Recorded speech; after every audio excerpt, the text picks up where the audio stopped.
While the Klondike goldfields were in Canada along the Yukon River, the cheapest entrance was through Skagway, Alaska, or Dyea, which was located across the Lynn Canal.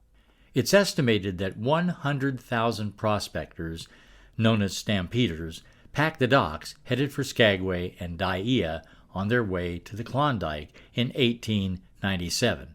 Now, most of them left for Alaska by steamship from Seattle, Portland, and San Francisco.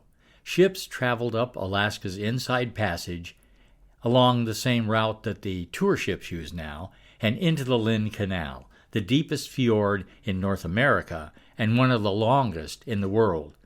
Skagway and the town of Dyea were located off the Lynn Canal. Skagway was really something else. Muddy streets and hastily thrown together boardwalks greeted weary gold seekers as they left the steamships and made their way into Skagway. Mary, could you tell us a little bit about the other town, Dyea? Before the gold rush, Dyea was a seasonal fishing camp and a port for trading ships with goods headed for the interior of Alaska. The name Dyea means to pack. Gold seekers came to Dyea to use the Chilkoot Pass to get to the Klondike goldfields. When the stampeders arrived, Dyea consisted of the Healy and Wilson trading post, a few saloons, and a rugged tent city. There was also a U.S. military post, but they were instructed not to interfere in civilian matters.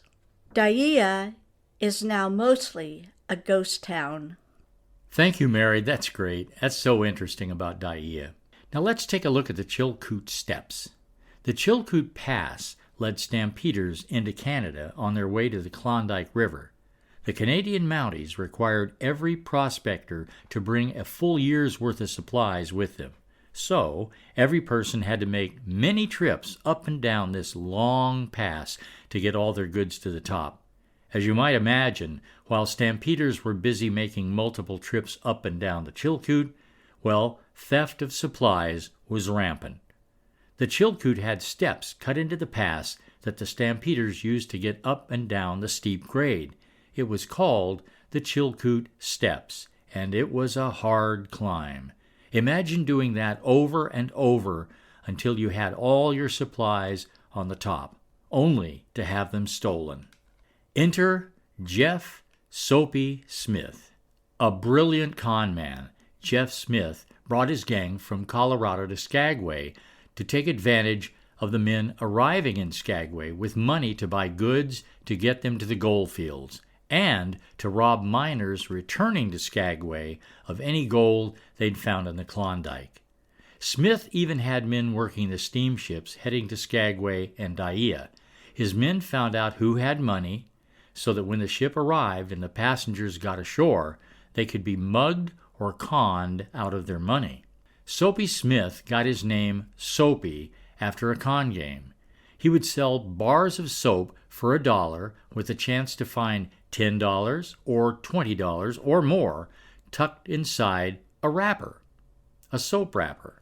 However, Soapy had men planted in the crowd who would find the soap bars with money, causing the crowd gathered to get so excited they would buy up all the soap, hoping to find money in the wrappers. Of course, Soapy's men were the only ones to find the money, which they later had to give back to Soapy, by the way. The take was always enough for Soapy to play a few games of Pharaoh. Now, how about the Skagway telegraph office? Well, first of all, there was no telegraph service in Skagway, but Soapy came up with a brilliant con. The Skagway telegraph office had a telegraph cable that went as far as the inlet. Inside the office, Soapy's men would take your message and send it in the back room. Soapy's men also wrote the replies. People were sending telegrams about how much money they had or how much gold they found. Then Soapy's men who were working the Skagway telegraph office con would report to the gang, who would then find various ways to steal the person's money or gold. By the way, Skagway was one-man law. Thieves, thugs, and con men could operate pretty easily because Marshal Rowan was the only lawman in Skagway. And remember, the military post was instructed not to interfere in civilian affairs. Now, Soapy had tried and failed to get Rowan in his pocket, but later, Rowan was shot and killed by a shotgun blast in a Skagway saloon. It is believed that the shooting was set up by Soapy. Now let's look at the end of the Klondike gold rush. It was over in a short amount of time. Because of the hardships involved, few made it to the gold. As for Soapy, well, some of his men robbed a lucky prospector. The prospector complained, and a mob formed to run Soapy Smith out of town. But Soapy faced down the mob, and in a brief gunfight, Soapy was shot and killed. Did you strike gold? Just reading about the Alaska gold rush was like striking gold.